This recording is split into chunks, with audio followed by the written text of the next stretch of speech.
room now. Evacuate! Evacuate!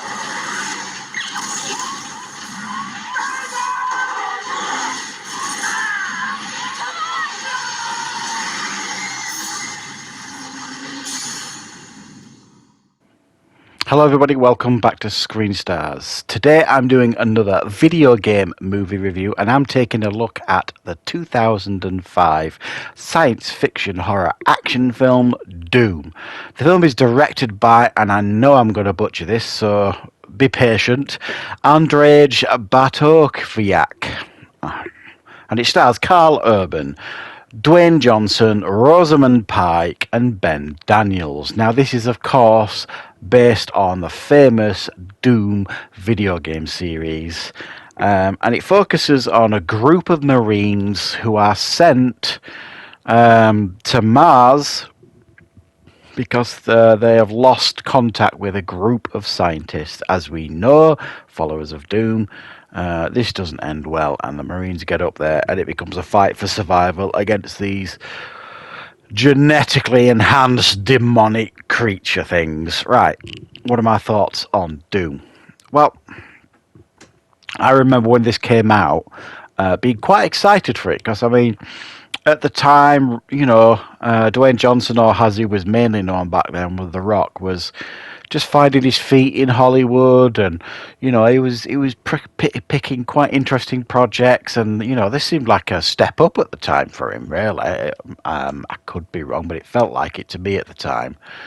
You know, big budget video game adaptation, and it flopped. It's very simple. It flopped. The film. It wasn't well received. You know, by fans of the games, audiences, or critics, really. It just didn't do particularly well on any fronts. But I've always had a little bit of a soft spot for this film. I don't dislike it immensely. I don't think it's perfect by any stretch of the imagination, and I'm sure there's many a Doom fan out there could pick it to pieces. But it's probably the best Doom adaptation we've had so far, and that's not saying much, I know, because most of the Doom adaptations we've had have been pretty dire. I haven't seen any. I think there's some animated ones as well, but I haven't seen any of them. But the premise here is very, very simple. You know what I mean? It's not a hard film to follow, and put it this way, I suppose this film may have done better if it wasn't, you know, associated with the Doom franchise at all, to a large degree, because I think some of the missteps they make in this film. Okay, I'll go through what I believe some of the missteps are. It's too dark at times. It's poorly lit, and you know, in movies like that where it's just too dark for too dark, you know, to try and scare you or build fear, or it just doesn't work because you just can't see anything. It doesn't build fear or tension. It just frustrates. So at times I found it too dark. The whole Marines getting there and then the search part of the film takes way too long. It takes too long before anything really happens. I think it's nearly 40 minutes into the film before anything remotely interesting happens, I suppose. And you could very much argue that this is a zombie film rather than a Doom film, because most of the villains or the creatures or monsters that they face in this film are like scientists that have been infected, I suppose, and they are in the process of turning into these mutated creatures, but they're at the early stage where basically the zombies. And then you get a look at occasionally some of the bigger creatures, and this film needed more of that rather than, you know, the tired and overdone, like, you know, infected humans who are going to turn into this. We would much rather see what they've turned into, because those parts of the film were done much, much better, and they were far more interesting to watch. You know, watching some of these Marines go up against these huge mutations. And don't get me wrong, I'm not what you would call a massive fanboy when it comes to Doom. I've played some of the games. I don't, you know, buy the game on day one or anything like that. And the main reason for that is I'm not a big fan of first-person shooters, really. So I'll kind of play the Doom games casually. So I've got a casual gamer's knowledge of this. And it just doesn't seem to do the creatures in the Doom franchise any justice, this film, in many, many ways. So imagine if they took Doom out of the title and called it something else, you know, seek and destroy, and then these Marines go to Mars to, you know, seek and destroy these creatures. It may have done better. I don't know. I think if they'd have made a few tweaks, I think the film could have done far better and been received better than it did.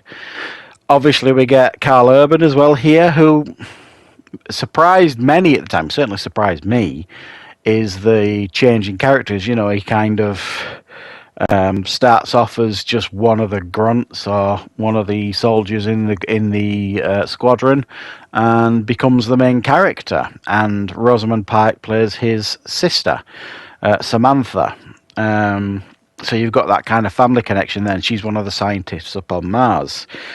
And we get like Dwayne Johnson's character, who's very by the book military person. You know, you follow or you do, if you don't follow orders, you're gonna die, basically. And we see that play out in the film, and he actually becomes the villain in the film, which was, you know, a nice idea.